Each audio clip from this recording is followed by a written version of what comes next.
Breaking news आ रही है। Israel ने ईरान पर बहुत बड़ा आरोप लगा दिया है। इजराइल के रक्षा मंत्री ने दावा किया कि ईरान समंदर में मौजूद अपने जंगी जहाजों को आतंकियों का ठिकाना बना रहा है, जिन पर उसने मिसाइलों और ड्रोन से लैस आतंकवादी बैठा रखे हैं। इजराइल ने यह तक कह दिया कि ईरान समुद्री लुटेरों जैसी हरकत कर रहा है, क्योंकि पहले ही उसने समंदर में आतंक फैलाने की चाल चली हुई है और अब वो उसे और बढ़ाने पर उतारू है।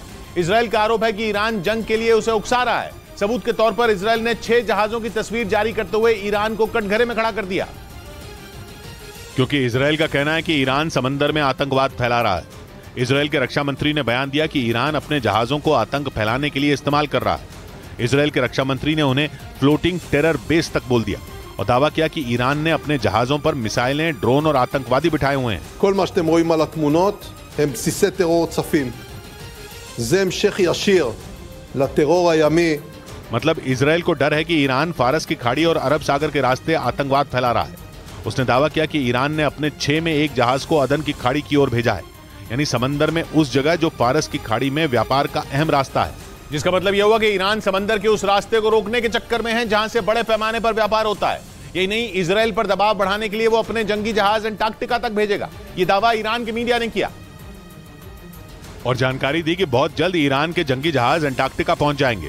ईरान के मीडिया ने दावा किया कि यह इजराइल के उस बयान का जवाब है जिसमें उसने कहा था कि ईरान की नौसेना बहुत छोटी है, यानी इजराइल के हमलों से बेफिक्र ईरान अपनी मनमानी करने में लगा हुआ है। उसे ना अमेरिका की फिक्र है और ना इस बात की चिंता कि इजराइल उसे क्या कह रहा है। और इसी वजह से यह दावा किया जा रहा है कि इजराइल और ईरान के बीच तनाव अब और ज्यादा बढ़ सकता है, क्योंकि इजराइल की सेना के एक बड़े अधिकारी ने यह दावा किया कि इजराइल के लिए ईरान ही सबसे बड़ा खतरा है।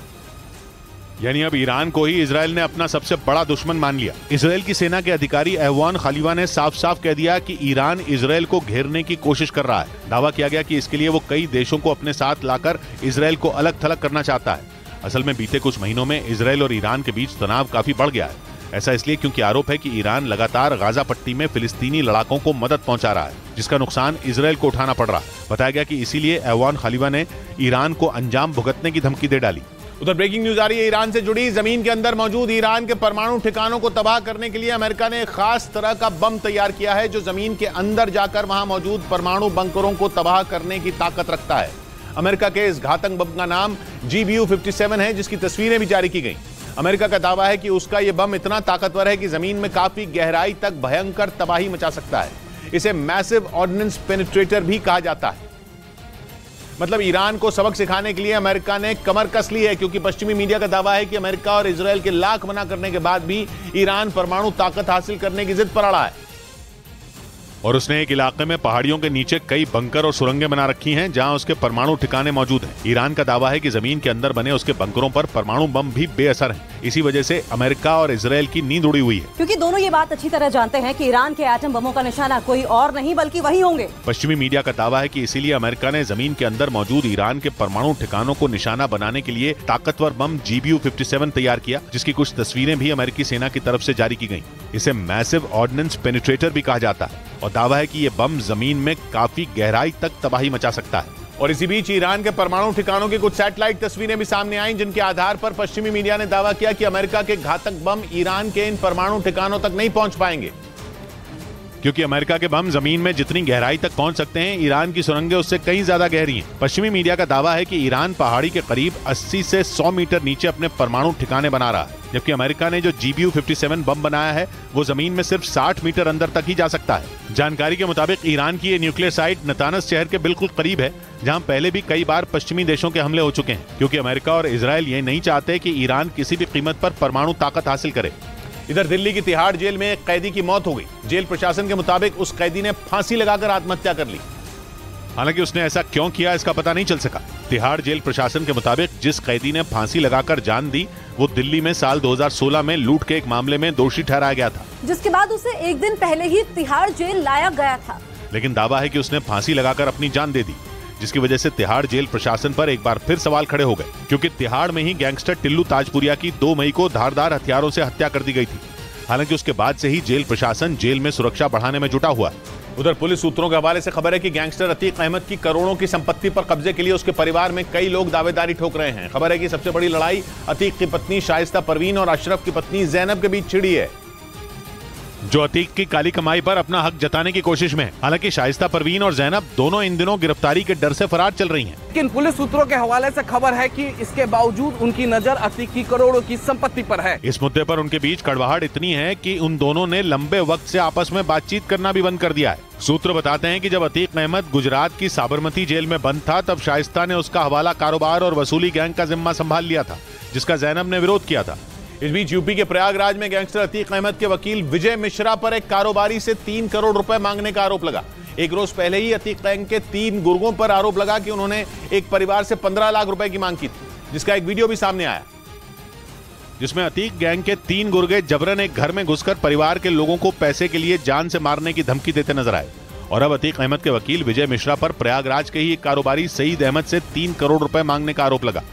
कारोबारी का आरोप है कि विजय मिश्रा ने उसकी दुकान से फर्नीचर बनाने के लिए 1,20,000 रुपए का सामान खरीदा था, लेकिन कुछ दिनों बाद जब उसने पैसे मांगे तो वो उसे धमकाने लगा।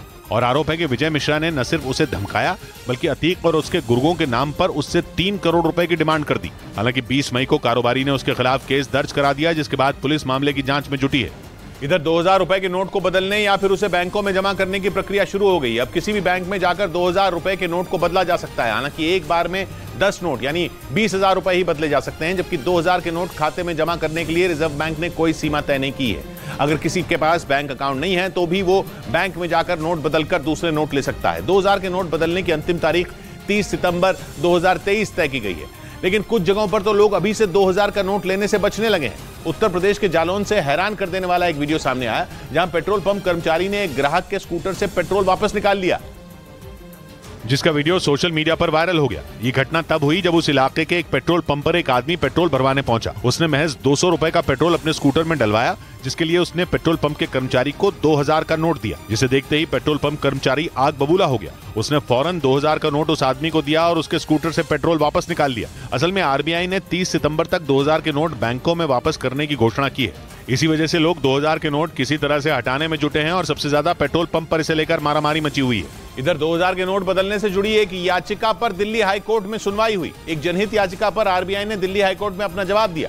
हालांकि कोर्ट ने अपना फैसला सुरक्षित रख लिया, जबकि इससे पहले आरबीआई ने कोर्ट में कहा है कि 2000 के नोटों को चलन से हटाने का मतलब नोटबंदी नहीं था। आरबीआई ने कोर्ट से जनहित याचिका खारिज करने की मांग की। इस मामले में बीजेपी नेता अश्विनी उपाध्याय ने याचिका दाखिल की थी। उनका कहना था कि बिना पहचान पत्र के किसी को भी नोट बदलवाने की अनुमति नहीं होनी चाहिए, क्योंकि इससे भ्रष्टाचार बढ़ेगा। इस बीच पाकिस्तान के खैबर पख्तूनख्वा प्रांत में हुए आतंकी हमले में 6 सुरक्षा कर्मियों की मौत हो गई।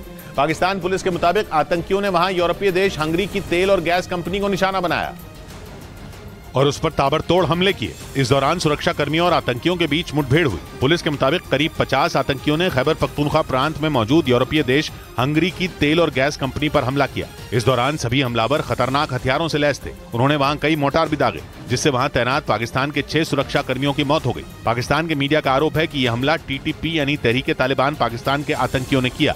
उधर पाकिस्तान के पूर्व प्रधानमंत्री इमरान खान की शाह खर्ची उनके लिए मुसीबत बन गई।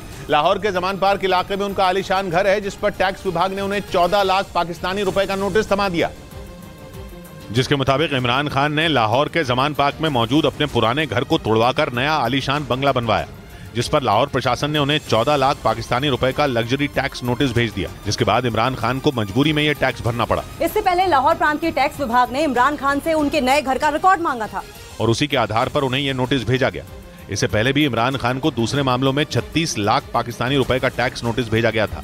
इमरान खान की पार्टी पीटीआई यानी पाकिस्तान तहरीक-ए-इंसाफ का आरोप है कि शहबाज शरीफ सरकार के इशारे पर टैक्स विभाग उन्हें नोटिस पर नोटिस भेज रहा है। लेकिन इमरान की मुसीबतें कम होने का नाम नहीं ले रही। पाकिस्तान के प्रधानमंत्री शहबाज शरीफ ने इमरान खान की पत्नी पर भ्रष्टाचार का आरोप लगाते हुए बड़ा दावा कर दिया। शहबाज शरीफ ने दावा किया कि इमरान खान ने 2019 में अपनी पत्नी को भ्रष्टाचार के आरोपों से बचाने के लिए पूरी ताकत झोंक दी थी, ताकि किसी भी सूरत में बुशरा बीबी को बचाया जा सके। शहबाज शरीफ ने दावा किया कि इमरान खान ने मौजूदा सेना प्रमुख जनरल आसिम मुनीर को 2019 में साजिश के तहत पाकिस्तान की खुफिया एजेंसी ISI के प्रमुख पद से हटा दिया था। उनके मुताबिक तब आसिम मुनीर ने इमरान खान की पत्नी से जुड़े भ्रष्टाचार के सबूत पेश किए थे। दावा किया गया कि इसी के बाद इमरान खान इतने ज्यादा भड़क गए थे कि उन्होंने आसिम मुनीर को उनके पद से ही हटा दिया था। हालांकि इमरान खान ने शहबाज शरीफ के आरोप को पूरी तरह से गलत बता दिया। हालांकि पाकिस्तान के पूर्व प्रधानमंत्री इमरान खान की पत्नी बुशरा बीबी को कोर्ट से राहत मिल गई।